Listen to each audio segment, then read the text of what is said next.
A Texas jury has sentenced polygamous leader Warren Jeffs to life in prison plus 20 years. The jury heeded the prosecutor's call to give Jeffs the maximum sentence for sexually assaulting an underage follower he took as his bride. Jeffs led a radical offshoot of the Mormon Church.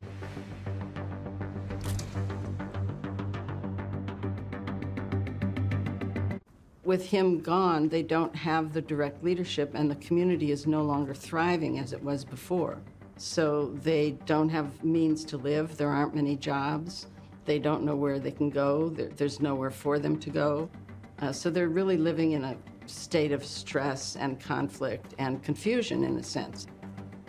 There's no way to make a living. There's no way to take care of your family. There are no resources that used to be there. We're having people being shoved out of the community, and it is traumatizing. They need food, they need jobs, they need places to live. They're in a humanitarian crisis. This is a mess. It is a mess. How much of this is the fault of the church? I mean, you also I would totally blame this wholly on the church's fault. Absolutely, completely on their fault. And what the ones who are still true believers don't see is that just about everything that they're suffering from, the evictions, the poverty, the broken down community, all of that comes from him, right? From Warren Jeffs? From Warren Jeffs. I mean, he brought that.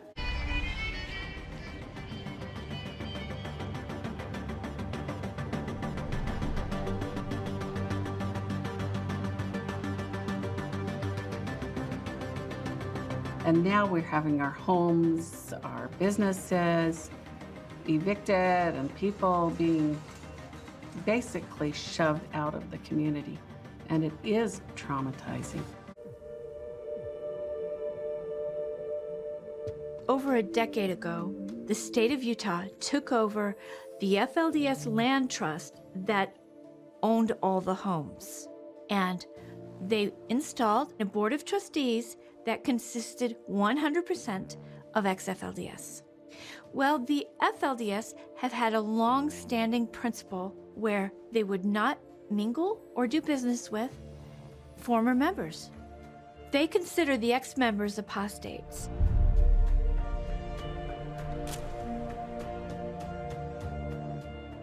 Faithful FLDS cannot sign documents with apostates.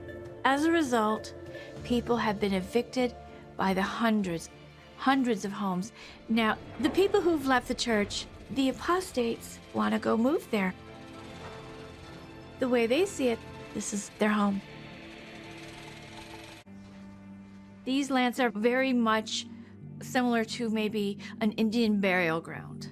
So when there is an evicted building, they feel as if somebody stole their sacred burial grounds.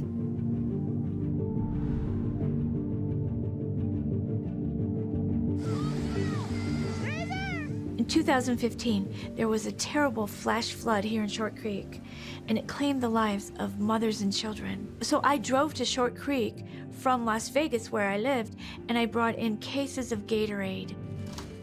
It was like going back in time. I was among people who were living a very simple life, and I had the desire to come back and help them. Eventually, the desire to move here was so strong, I came out here and I rented this building. They need food. They need jobs. They need places to live. They need everything a humanitarian center would provide. I'm helping a group of people that the world believes is in a very dangerous cult. We've helped over 1,000 FLDS people who were in desperate need of some of the things that we provided. Like what? Well, like shoes, food, educational curriculum.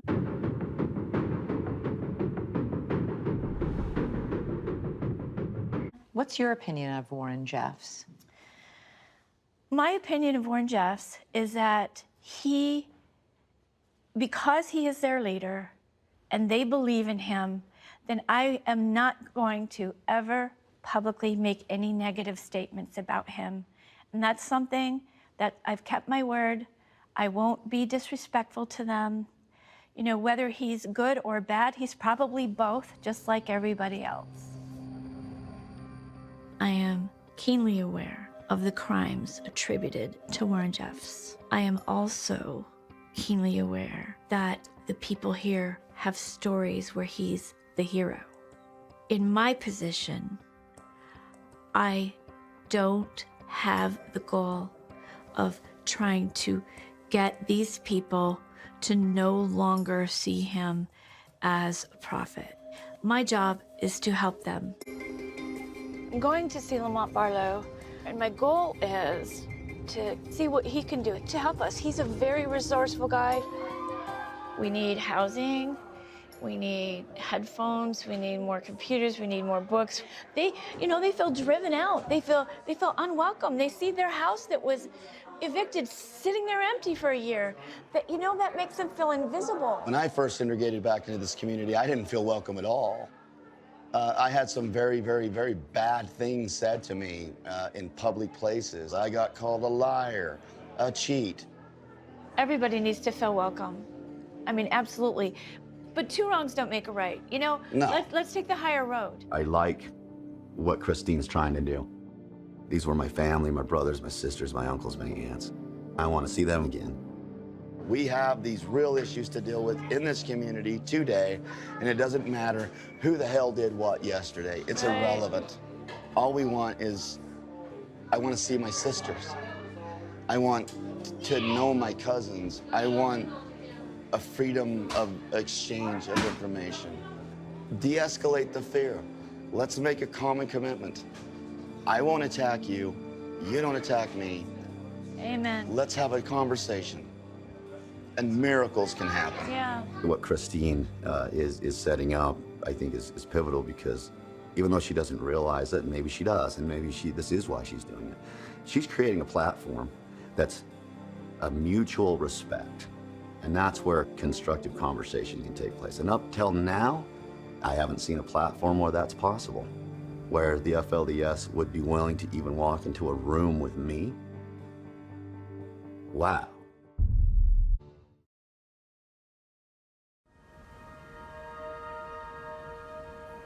It's small, but it's all we got. We have the media center. They're all online. Over here, we have books for the mothers, for homeschooling resources. Because they don't have the money they used to have. They don't get free curriculum like we used to.